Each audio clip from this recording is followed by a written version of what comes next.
Department of Transportation's Commuter Choice Maryland webinar on the benefits of bike and walk-friendly workplaces.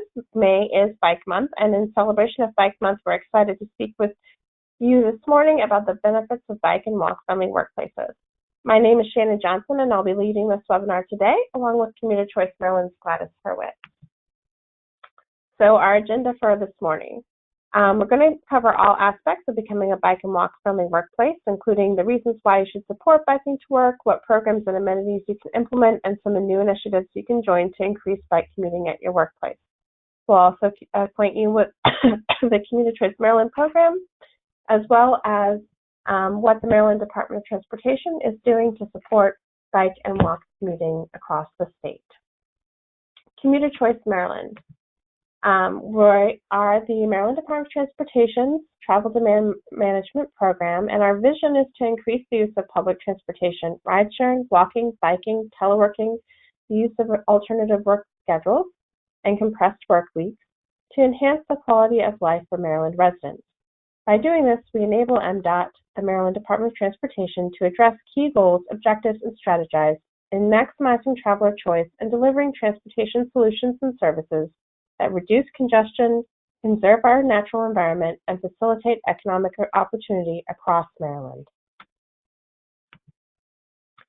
What we offer is to employers we provide ongoing support, including working hand in hand with you on understanding your employees' commuting challenges and developing unique solutions that are tailored to your needs.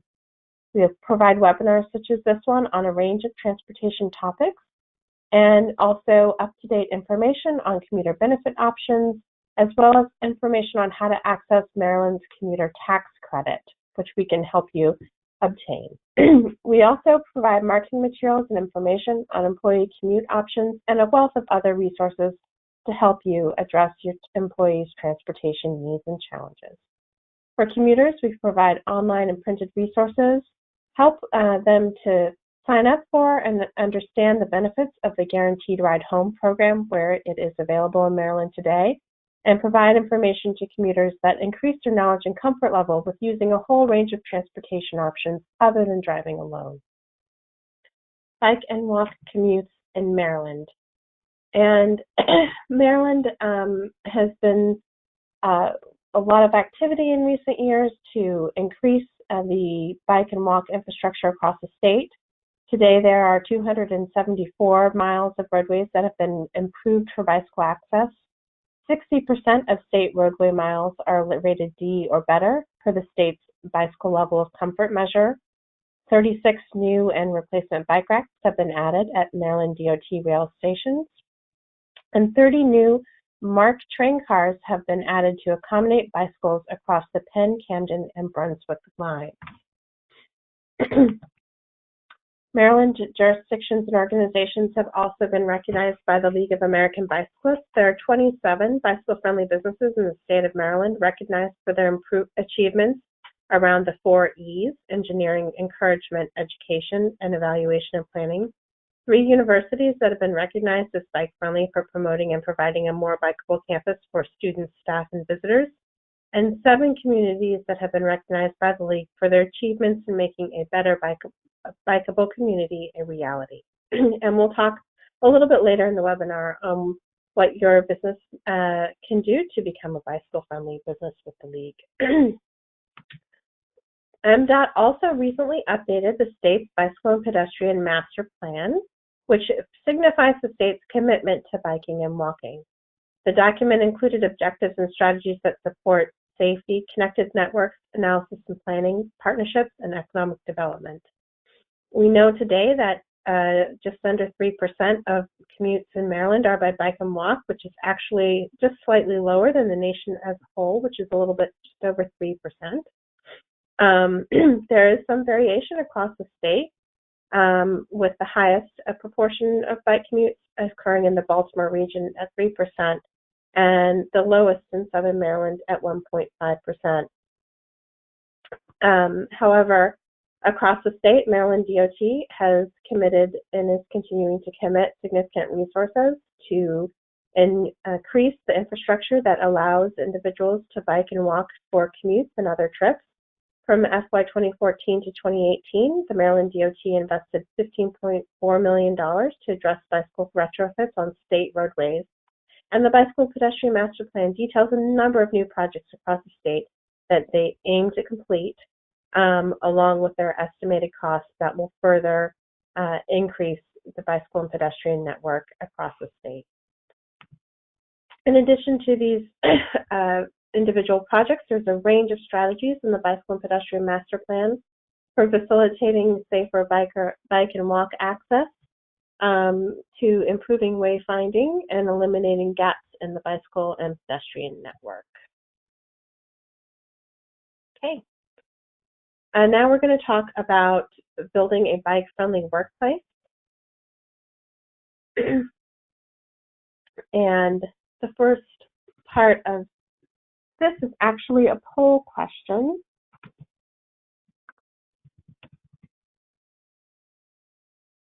Which should pop up for you in a moment. It's, what does your company do today to support biking to work? And if you do more than one of these things, pick the one that you think is found the most effective.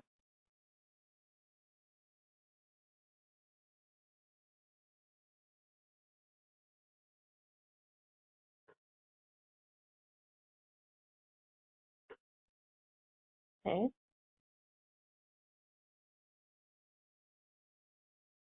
Just a few more seconds.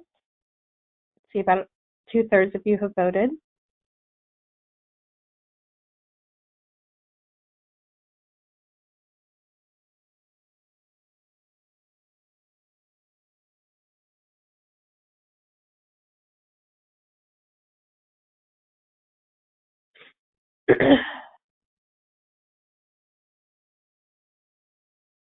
Okay.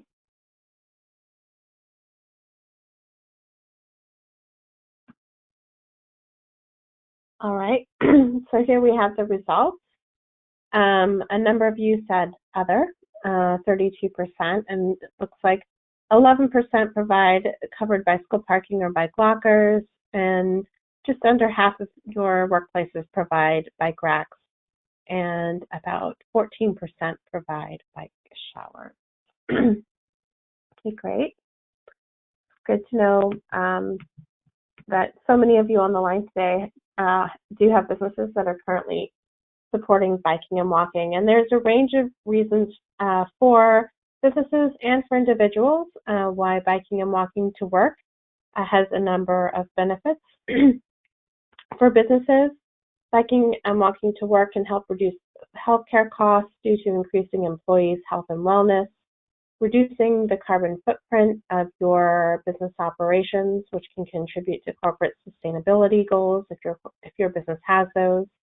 Biking and walking to work also helps to increase productivity by helping those who are engaging in these active commuting practices gain more physical activity in their lives.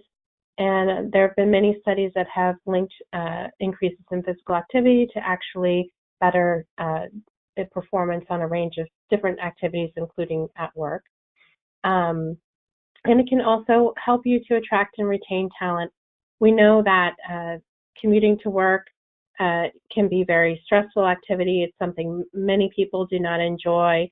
And actually, about a quarter of folks have actually changed their job just because they didn't like their commute. And as we all know, losing an employee and having to replace them is actually a fairly expensive prospect for businesses, and particularly in the current business environment where there is an intense competition for talent. Encouraging biking and walking and supporting these options for your employees is one way to help attract and retain talent.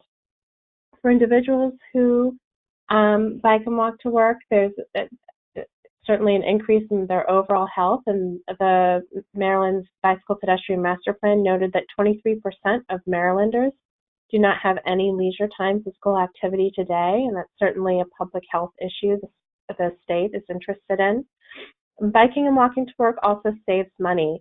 Owning and operating a vehicle costs almost close usually close to $10,000 a year on average for individuals, and that's not a insignificant amount of money.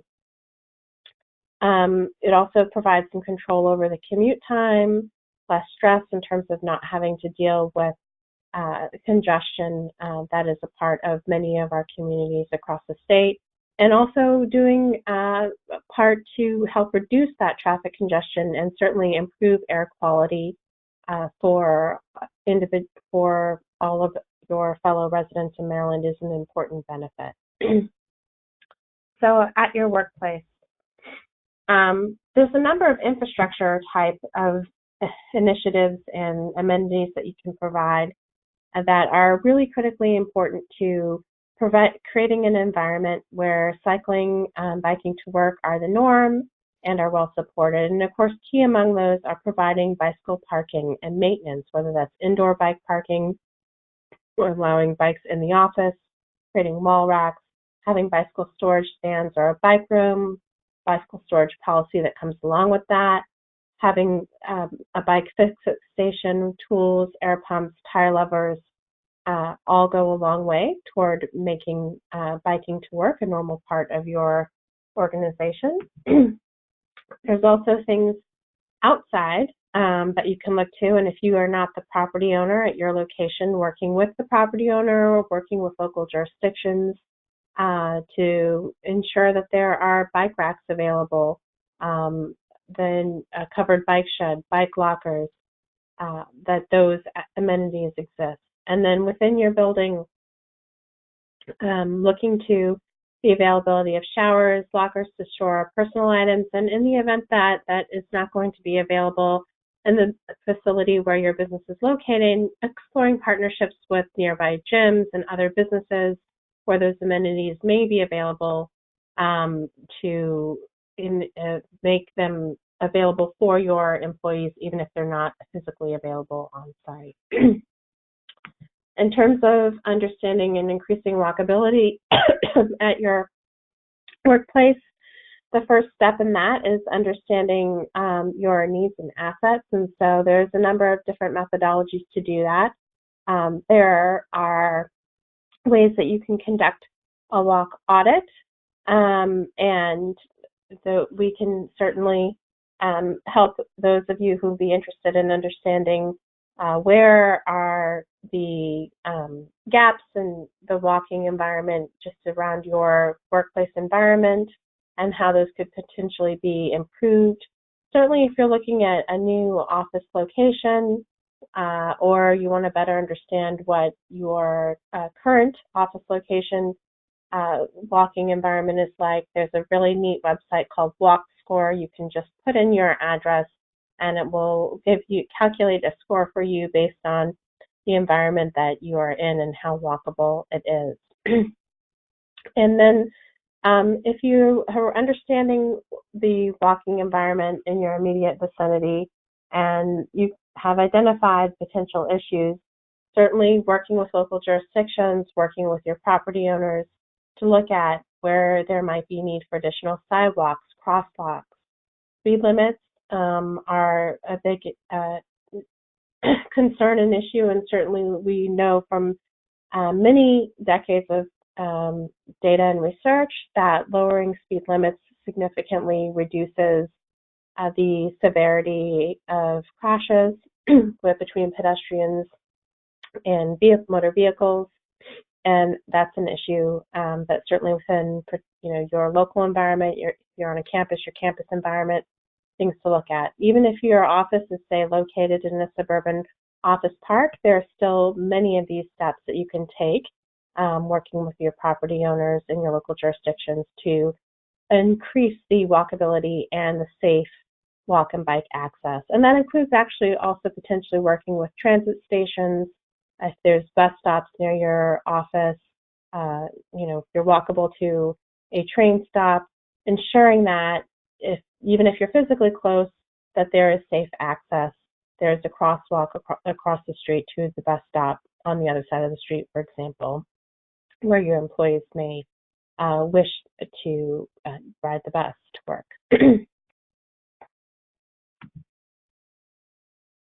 Employers can also support their employees by helping make biking to work in particular even more affordable. So employees have helped with assisting with new bike purchases, developing bike loaner programs where there's a bike at um, at the work site, and promoting and exploring bike share. So Dock Plus Bike Share is available in Baltimore, Silver Spring, and North Bethesda. And Capital Bike Share, which is a docked service, is available in parts of Montgomery and Prince George's County. Capital Bike Share also has a corporate membership program, which allows employers to purchase heavily discounted $50 Capital Bike Share memberships for their employees, and there are varying levels of corporate membership. So the annual corporate contributions per member could range for the employer from just $12.50 to the full $50 for the membership, and employee contributions conversely ranging from $37.50 to $0. Additional usage fees can be paid by the employee or the employer, depending on the level of membership selected. And the program is built in so that when you have an employee who leaves, that they don't continue on with the corporate membership program. There's also ways that you can help promote bike and walking to work by making it fun for your employees. So implementing workplace challenges, and there's a number of tools that are low cost or free that are available that you can use to set up commuter challenges that help folks track their commutes, create competition between teams to see who's biking and walking to work the most, providing prizes, and building camaraderie and teamwork. We also know that the more social support there is for biking and walking in the workplace, the more comfortable folks are doing that. So incorporating biking to lunch, to meetings, celebrating bike commuters and walk commuters, and connecting folks, particularly if they're interested in cycling but they have concerns, they haven't cycled in the past, having that partner or buddy in the office who can help them make that commute and make that reality for them is something that has been successful for many businesses. And then helping your employees commute safely. So offering on-site maintenance classes and bike safety courses. And there are local bike advocacy groups, including the Washington Area Bicyclists Association in the DC suburbs, that provide safe city cycling and everyday cycling seminars for businesses, and that can come in and work directly with your businesses to help your employees understand safe city cycling and safe cycling just general practices.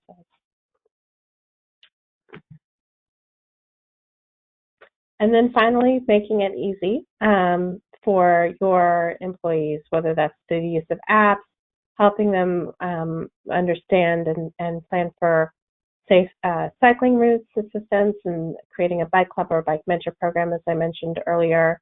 Those are all things that are easy for employers to do and that are relatively affordable, and also help create that bike environment. And certainly with things like identifying apps, commuter challenges, route planning, all of those things are things here at Commuter Choice Maryland we can help you develop. And then making sure that it's known. So spreading the word for everything that you're providing in terms of supports for biking and walking to work through all of your usual channels, office bulletin boards, e-newsletters, notices in the kitchen or lunchroom, all of those kinds of things. And then recognizing individuals who biked or walked the most trips, the most miles, through events or other types of recognition in your company. And just wanted to touch on one really interesting case study of an employer that has implemented a robust bike program that has seen some really interesting and exciting results. the World Resources Institute, which is located in Washington, D.C., identified increasing bike commuting as something that would align well with their overall corporate sustainability efforts. And of course, their mission of their organization is about conserving resources and environmental protection. And so increasing the number of folks who were biking to work was something that fit right in with their overall mission. And so 2 years ago in 2017, they launched an initiative where they used data from an annual commuter survey to understand their unique staff commute patterns and interests. And they found from that survey that over 75 respondents were interested in biking but had safety concerns. And so using those results, they designed a 12-week summer bike program that incentivized biking but also offered social support and training to increase confidence in safe city cycling. They had 3 goals for their program, which was just to get more people to bike at their office, encourage staff to help each other bike, and increase biking confidence. The bike commuter program included components that set social norms and were aimed to garner enthusiasm. And it was designed off of studies that showed that with 1 social support and 1 piece of infrastructure support, people were 6 times as likely to bike or walk. And with 2 of each, the likelihood of biking or walking to work increased by 10%. The most effective supports were seeing others in the office commute by biking and walking, and having designated bicycle parking and bicycle storage. So in their 2017 edition of this program, they had over 100 participants, with 50 of them riding more than they ever had, and 50 serving as bike ambassadors. So that's like a bicycle mentor.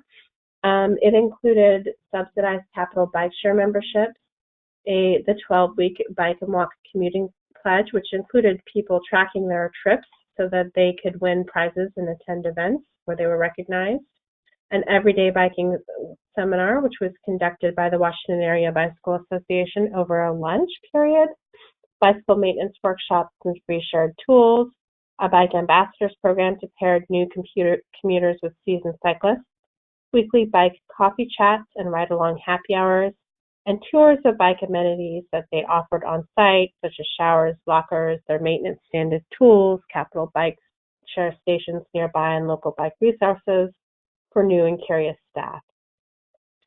The program had really incredible results, and increased in bike miles per person by 8%, rider confidence by 6%, reducing carbon-related emissions from commuting by 24%, and received really fantastic accolades from their own staff.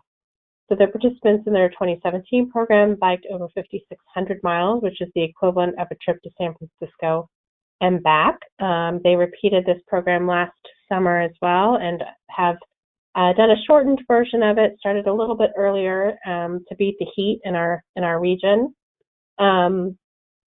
this year. But this program has received a number of accolades, including local awards in the District of Columbia for its success in getting employees to bike to work.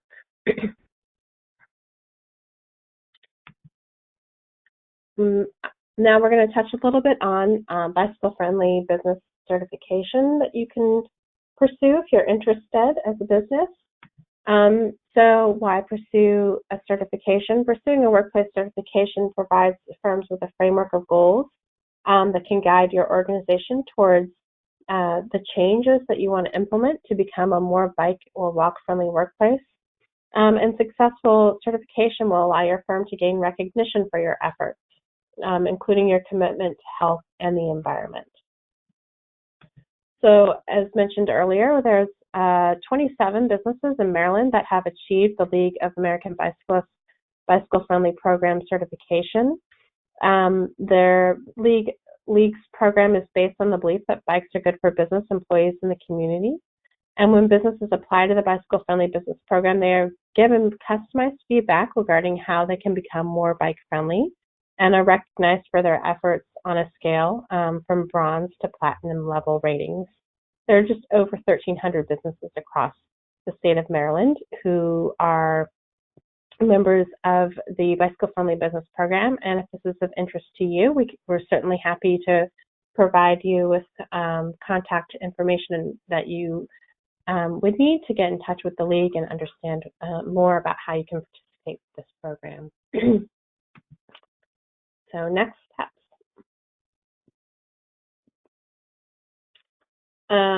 There are a few other things we wanted to make you aware of before we turn it over to Q&A. And one is a benefit for employers who are offering incentives for individuals who take transit in Vanpool to work. And so that is the Maryland Commuter Tax Credit. Employers can take a tax credit for up to 50%, up to a maximum of $100 per participating employee per month of the cost of providing commuter benefits. And if you want to learn more about this potential benefit for your business, you can contact us here at Commuter Choice Maryland. There's also federal commuter benefits that can be taken pre-tax or as part of your payroll tax, up to $265 per month for employees and employers that directly subsidize to pay for transit and Vanpool expenses. And finally, guaranteed ride home. For individuals in the Washington and Baltimore areas, the Guaranteed Ride Home program allows registered commuters to qualify for up to 4 free ride homes a year if they carpool, vanpool, take transit, bike, or walk to work at least twice a week. So if you have an event that's a personal or family emergency or unscheduled overtime and need to get home immediately, this program will actually pay for you to take a taxi ride back to your home. And again, we can help your employees find out more about this and sign up for the program. So, again, let us help you. Would certainly love to meet with many of you. We provide employers and can help employers conduct employer surveys that help you understand what your specific work sites needs are. We can provide you with bike maps, cycling guides, help you develop an overall commuter benefits plan and budget for implementation, take advantage of that Maryland Commuter Tax Credit, and help your eligible employees sign up for Guaranteed Ride Home. And we want to encourage all of you to join us in joining the bike movement. Hopefully many of you celebrated Bike to Work Day, which is held annually. It just occurred this past Friday on May 17th and included pit stops across the state of Maryland where cyclists were supported and celebrated with giveaways. And as we mentioned at the top of the webinar, May is National Bike Month, and there's also a National Bike Challenge that is a nationwide event conducted by the League of American Bicyclists. It's free, and individuals and colleagues of yours can sign up to ride more while competing on a local, state, and national level. The challenge runs through September 30th, and this year the League is aiming for over 60,000 riders to pledge and deliver on pedaling more than 30 million miles. And it's a great way to connect with others in your community who are actively cycling and interested in cycling more. And you can join as an individual, or you can have your actual company join as a team and challenge yourself against other companies and teams that are in the League's challenge. We also encourage you all to connect with your local bicyclist association and find out more about what they are offering, including their information and services available for businesses. We mentioned WABA offers cycling classes in the Washington area. All of our local cyclist associations have various and sundry bike month activities, rides, other things that will be of interest to you. The Washington Area Bicyclist Association also offers a business membership for businesses that are interested in that. And local associations exist not only in the Baltimore and Washington regions, but across the state of Maryland. And if you would like to reach out to have contact information for any of these local associations, we would certainly be happy to provide that for you at any time. And that brings us to the end of our webinar this morning. And we'd be happy at this point to take your questions. If you haven't already, you can feel free to start typing questions to us in the chat box, and we will look forward to answering them and interacting with all of you. Thanks, Shana. We have a couple questions that have come through. So one person said that they are a new business owner and they want to start offering more bike options to their employees, but it could be pretty overwhelming. Do you have any suggestions for where they should start? I think that's a great question. I think probably the easiest way to start is understanding, for your current employees, how they're getting to work today and what their needs are and what they're interested in. And while, we talked about all of the great and amazing things that the World Resources Institute is doing, we do recognize they are, at the top end of business that is delivering all sorts of different things to increase biking, and even just offering, bicycle storage, bike parking, and some social support.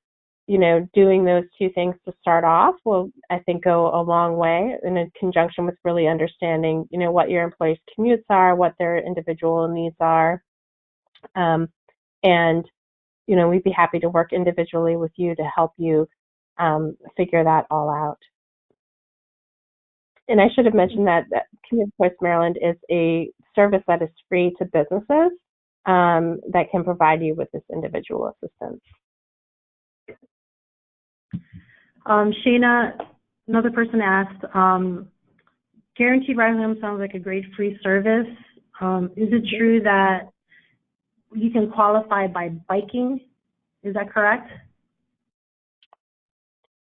That should be correct. I think that was on the slide.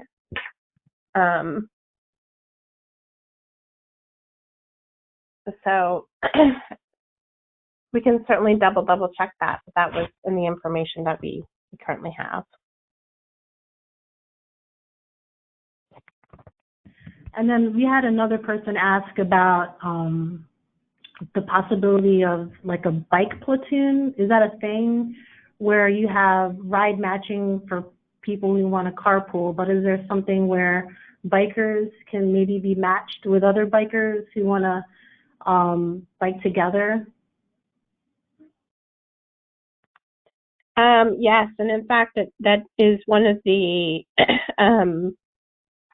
types of incentives and sort of program supports efforts that have been really successful. So you can do that at the scale of your company in terms of identifying individuals who might have similar commutes, people who are biking today, who are willing and would like to help others in their organization become familiar with and comfortable with biking to work. There's also other resources out there that can help you identify and match with other cyclists in your community, and probably one of the first steps I would say in making those connections would actually be to reach out to your local cyclist association and find out. Oftentimes they're doing structured rides, they're commuting rides. I know, for example, during the safe track disruptions for the Washington Metro Rail, there were a number of new organized commuting rides that were organized by various organizations as well as local jurisdictions. And so there are always initiatives like that that are broader in the community and ongoing that you can look out for. And if you have a difficulty in identifying opportunities for creating or joining structured bike rides or identifying bike mentors or partners, we can certainly help you be able to do that.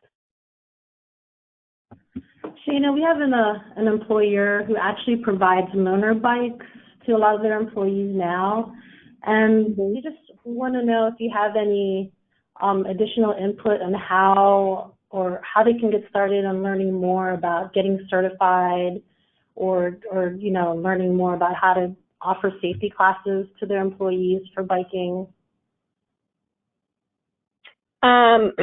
Yeah, so, and I think the answer will maybe differ a little bit based on where they are at and the resources that are available. So for the local safety classes that are currently offered by some of the organizations, we can certainly, wherever this business is individually located, help them connect with that information. If you want to achieve certification, that would be a process with the League of American Bicyclists, and we can connect you with their representatives so that they can walk you through that process. Hopefully, in the future, Commuter Choice Maryland is also planning some efforts to recognize employers, so we hope you will all stay tuned for those as well. And just to circle back, Gladys, on the question about guaranteed ride home, had to check myself there for a second, but yes, bike, walk, van pool, transit, carpool, all of those are in the guaranteed ride home program. So if you bike or walk, you still are eligible for guaranteed ride home. Great. And then there are a couple of questions on just resources where people can download bike maps to be able to look up routes in the DC area, and also Maryland. I know on our site we do have a link to available bike maps that cover Maryland. Do you have any input about the DC, Virginia area where people can go? Yes, the District Department of Transportation publishes a bike map annually, and it's available at the Go DC Go website. We can certainly send a link out to that bike map in the future. There's also an online trip planner that is hosted on that same website for folks who are commuting into the district. That may be of use to you as well. For other jurisdictions, I think it's usually best to look for their jurisdictional bike maps, and most of them are updated at least annually, and some of them have other information available online, other types of tools that, for example, and it does vary by jurisdiction, but there are tools that will allow you not only to see necessarily what infrastructure is available on the streets in your local area, but also some general measures of how sort of overarchingly bike-friendly those roads are. So it's called a bicycle level of comfort measure, or pedestrian level of comfort measure. And many of the jurisdictions, in addition to projects that are in the bicycle and pedestrian master plan, are working on their own local projects to increase the infrastructure that increases the level of comfort for cyclists on local roadways and connections for pedestrians. And Shayna, this may be more of a technical question, but someone asked if you know about any analysis that's been done on business growth in dense urban areas versus dense areas where it may be difficult to get enough bike ridership. Do you know any studies that might have looked at that recently that you can direct this person to? If not, we could maybe look into it. So let me make sure I understand the question correctly. It's just what, like the business location, whether they're in a more suburban context versus an urban context in terms of their business performance. Excuse me? Yes, I would call it business performance because they're saying business growth. Okay. Yes, that's correct. I think what we know generally, and it's a little bit broader than just, cycling and biking to work, but um, there has been a trend really nationally for a lot of businesses to relocate to more bike, walk, urban type of locations, whether that's, major corporate relocations. For example, Panasonic was located in suburban Secaucus, New Jersey, built a brand new headquarters in downtown Newark, New Jersey. Their decision to do that was really based on access to the rail and the bikeable, walkable environment, and where they were going to be able to attract the talent that they figured that they needed to stay competitive. Their talent base just wasn't coming to Secaucus.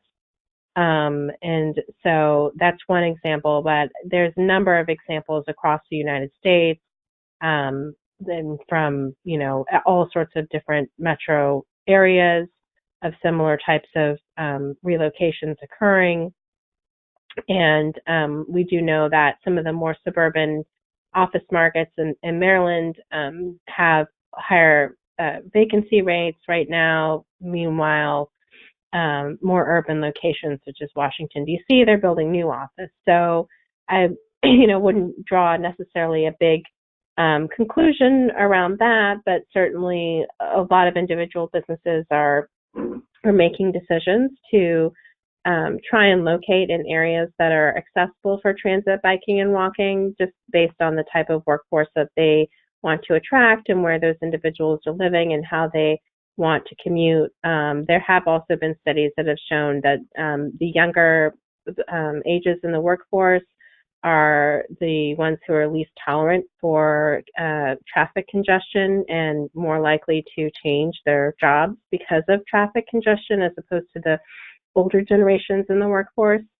And certainly that's a trend that we can see businesses reacting to. And in fact, some folks in local economic development circles have, said that they really, used to being at a metro rail station or being at, say, a downtown Baltimore location where there's lots of transit available used to be something that was a differentiating factor in attracting businesses in Maryland. And now businesses many different types of businesses, when they're looking at corporate locations and relocations, are only looking for communities across the country where they have access to transit. And Amazon is another big local example of how that's played out. So again, every business and every business's needs are going to be different, but we have seen a trend of businesses making these decisions based on their ability to attract the type of workforce that they're looking to get.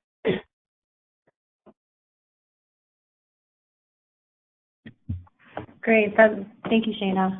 I think that just about sums up a lot of the questions that we had. There was a lot of inquiries as to whether the presentation today is going to be available. We will be sending a post email.